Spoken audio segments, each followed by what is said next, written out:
नमस्कार दोस्तों। मुझे कभी कभी ये समझ में नहीं होती है आजकल के कुछ नालायक बेटे अपने माँ बाप मतलब माँ या बाप को छोड़ कैसे देते।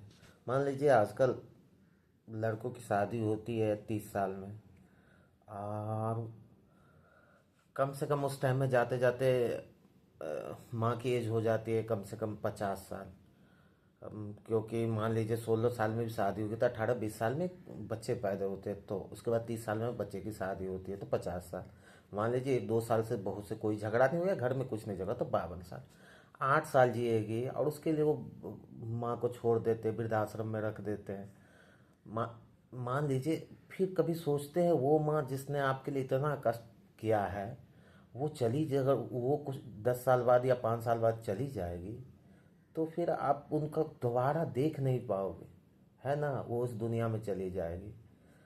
तब पर भी लोग मतलब वृद्धाश्रम में डाल देते हैं, कहीं छोड़ दिया रख के। उनको समझ में उनको लगता है ना हमारा दिन ऐसे ही चल जाएगा, जब जब तक जब समझते मेरा शरीर ऐसा ही है, ऐसे ही मुझ में ताकत रहेगी, ऐसे ही मैं अपने बच्चे पे कंट्रोल कर लूँगा, हर चीज़ कर लूँगा। लेकिन बुढ़ापा सबका आता है, तब उन्हें समझ में आएगी जो ये चीज़ गलत थी या नहीं करना चाहिए। लेकिन मैं देखता हूँ ना, कुछ लोगों के तो शक्ल पे अभी भी रिग्रेट होता ही नहीं है।